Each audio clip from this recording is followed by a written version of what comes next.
y de quien agradezco muchísimo que haya aceptado la invitación, como es el caso de Gabriela, pero tuvimos también participación de Bolivia, Turquía, España, Venezuela, Irlanda, Colombia, Brasil, por supuesto,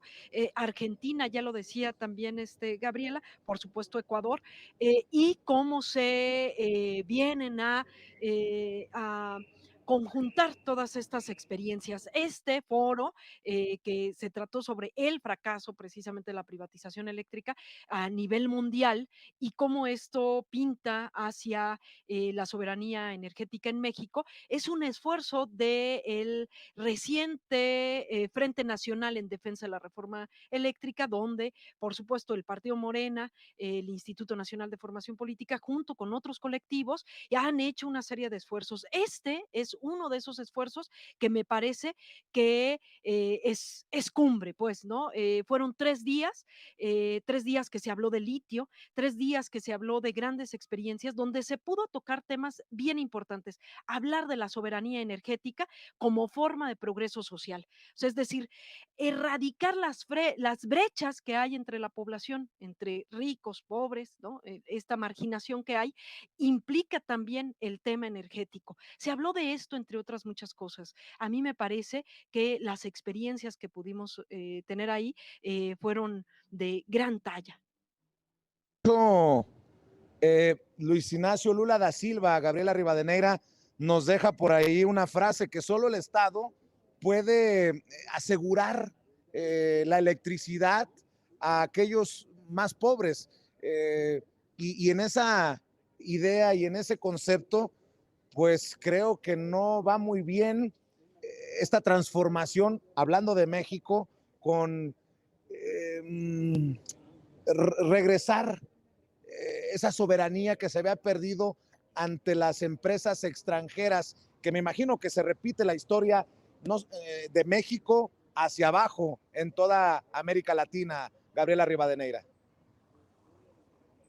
Sí, en efecto, Vicente, y coincidir totalmente con Yasmín en la importancia y en la riqueza que tuvo este foro internacional por la reforma energética, pero sobre todo evidenciado desde eso, desde el fracaso de aquellas consignas neoliberales que nos habían convencido, especialmente desde los años 80 y profundizándose en los años 90, de que eran la alternativa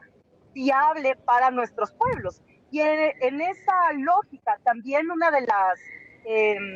digamos, de las ideas fundamentales y pragmáticas que se plantean dentro de los proyectos de transformación de izquierda progresista es justamente el tema de generar mecanismos, herramientas y modelos que poco a poco nos permitan buscar la independencia real de nuestros pueblos. Esto tiene que ver directamente con un tema de soberanía y no me refiero únicamente a soberanía territorial, sino a soberanía sobre los recursos estratégicos y en eso vemos cómo han sido muchísimas transnacionales a lo largo de la historia y principalmente con el boom de los 90, del apunte de los financiamientos y de los organismos internacionales de financiamiento en nuestros países, que estas transnacionales pues pasaron a tener no solamente control de recursos estratégicos en nuestros países, sino que a través de ese control, injerencia directa en la política y en la toma de decisión de nuestros gobiernos. Entonces, cuando estamos hablando de la reforma energética, no estamos hablando de un tema menor. Todos nuestros países, es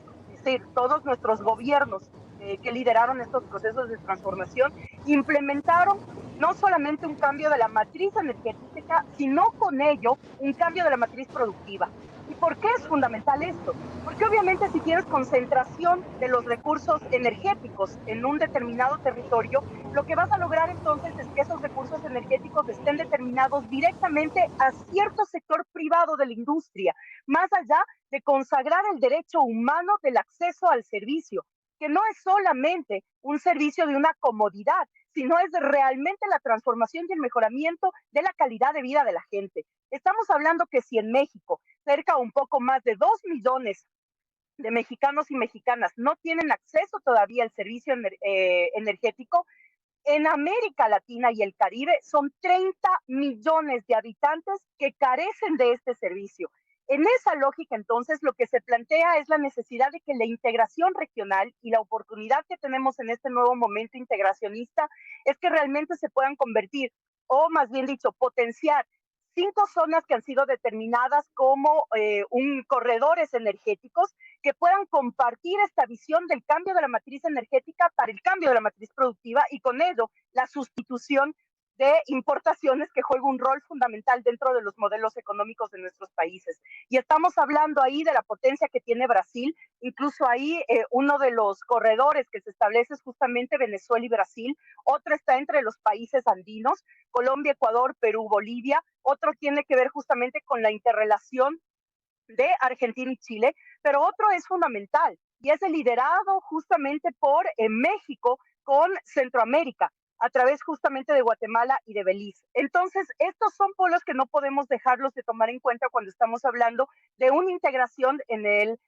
tema del potencial del cambio de la matriz energética, porque eso nos permite tener otra mirada, otra visión, otra garantía. El Estado, y en eso coincido totalmente, no solamente con Lula, sino con quienes han postulado que bajo la lógica del control y la regulación del Estado tiene que estar justamente el tema de los recursos estratégicos y parte de esos recursos estratégicos es el tema energético. Eso nos lo dijo Correa, Evo, Álvaro García Linera, que además de ex vicepresidente de Bolivia, uno de los intelectuales más importantes que tenemos en el continente, lo dice Lula, lo dijo Pepe Mujica, es decir, es parte justamente de esa toma de decisión antisistema que permite reivindicar la fortaleza del Estado para la dotación de estos servicios estratégicos y que esto sirva para la producción nacional, pero sobre todo para mejorar la calidad de vida de nuestra gente. Así que me parece que lo que está impulsando México ahora, que no es primera vez que se lo debate, recordemos que ya Andrés Manuel López Obrador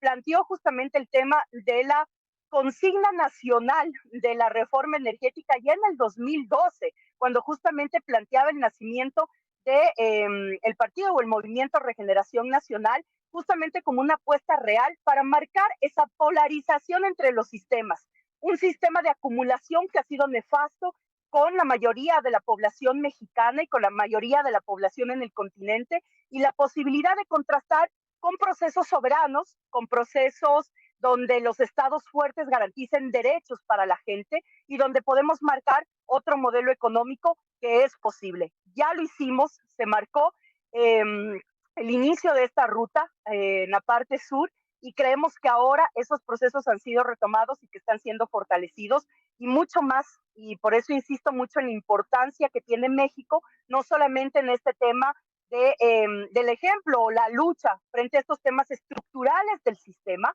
sino y sobre todo porque esto va jalando un debate internacional e integracionista. Gabriela Rivadeneira. Yasmín Ugalde,